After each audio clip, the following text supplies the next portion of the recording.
How do you market to, 30,000 window replacement businesses? Like, talk about a spray and pray method. Like, what if instead we could top grade those and you could figure out that really at the end of the day, like, you got 50 or 100 ideal prospects and all you got to do is onboard 10 or 20 of those.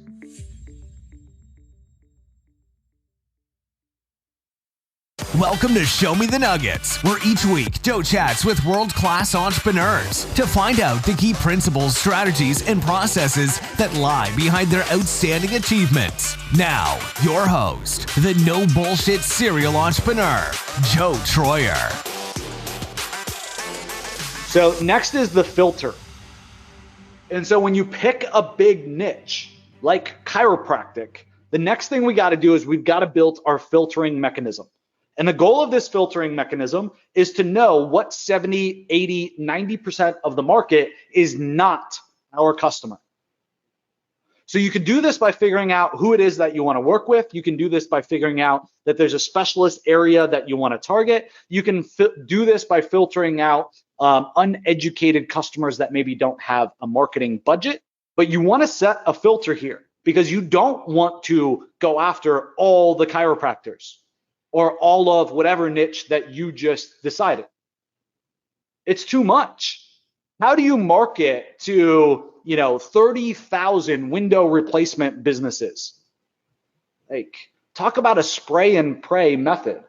Like, what if instead we could top grade those and you could figure out that really at the end of the day, like, you got 50 or 100 ideal prospects and all you got to do is onboard 10 or 20 of those.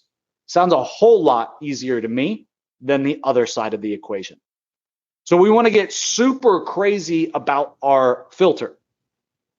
Okay. So I'll give you guys some ideas that you guys can use in your filter just to get your brain going. So in roofing, as an example, I've been in the roofing business. My father owned a roofing business. I sold my father on doing marketing for his roofing business, and it went awful. Full disclosure, went terribly wrong. The reason that it went terribly wrong is that they're not set up for retail. Well, they weren't at this time. And what I mean by that is they were storm chasers. So the way that they do business is a storm hits an area.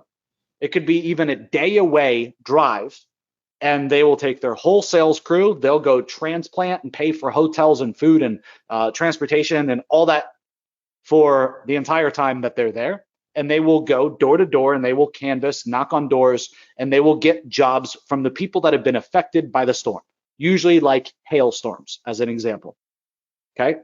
The problem with this is their business is set up to run like that. They only pay their salespeople when they close a deal, and it's a percentage of the sale. So they're not set up for a retail environment. They're not set up to bid in Google or Facebook or get leads that come into a phone number. Then they take that, they assign it to a regional sales rep, and then they have a follow-up process to help the sales rep. They're not even monitoring what the sales reps are doing. It should seem obvious, right? But it's not, right? So I sold my father this, and then it exploded quite literally in my face. These aren't fun scenarios, but we've all been in them. So for roofing, the filter that you could ask is, do you do residential jobs or are you storm chasers? And I got an exclamation point. Boom. That one's tough, right? How many of you guys have worked with a client selling leads or selling calls or selling a product that gets them leads only to have a problem where they don't answer their phones? 30%, 40%, even 50% of the leads that you send them don't get answered. Some of you guys are like, that doesn't happen. Folks, that happens all day, every day. In my last business, we owned a call tracking platform. For those of you guys that don't know, I sold that. I exited.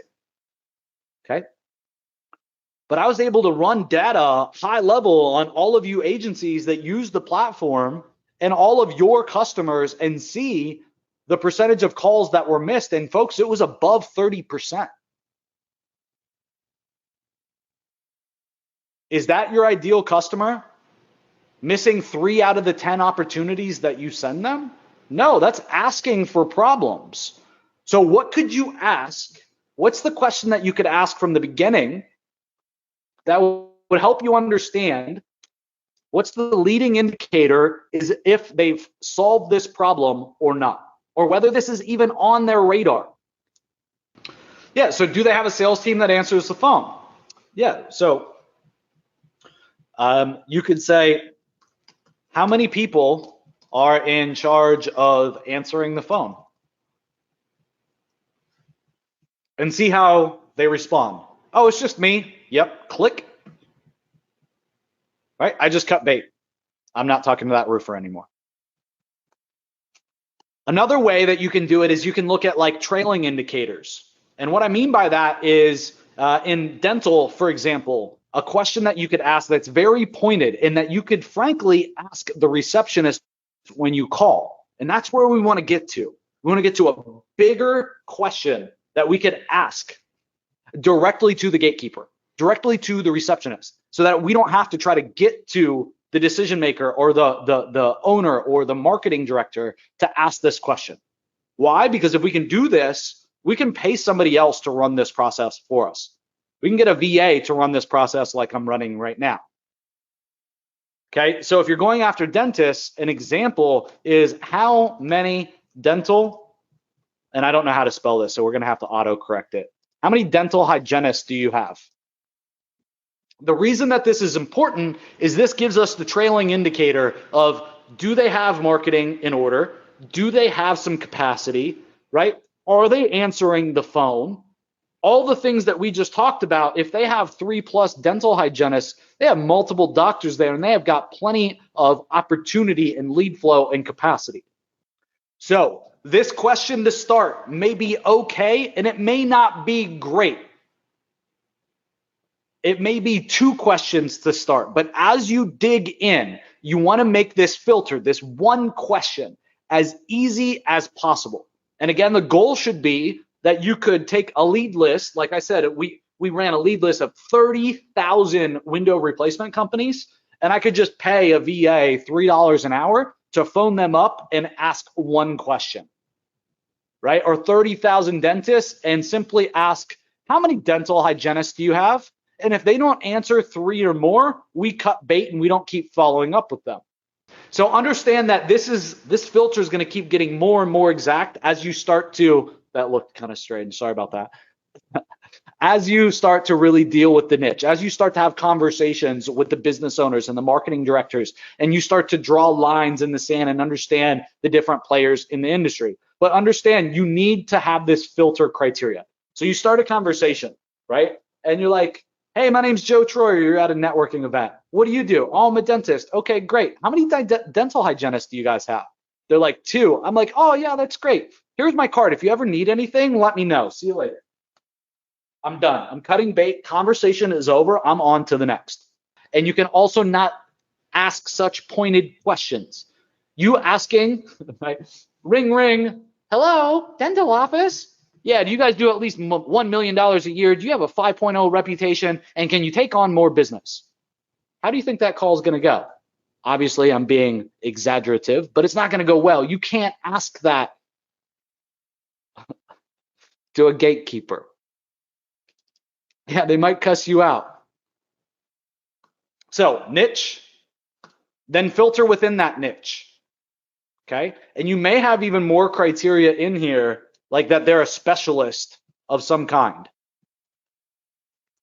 right? If you find that you really like working with some type of specialist, right? Like roofing, do you do residential or commercial? Great, click. Thanks for tuning in and Show Me the Nuggets. If you've been enjoying the podcast and find our content helpful, please visit our Apple Podcast page, hit the subscribe button, and leave us a review. Joe and the whole team have been working hard to bring more value to the show. Your feedback will go a long way in helping us make the show better and reach a wider audience.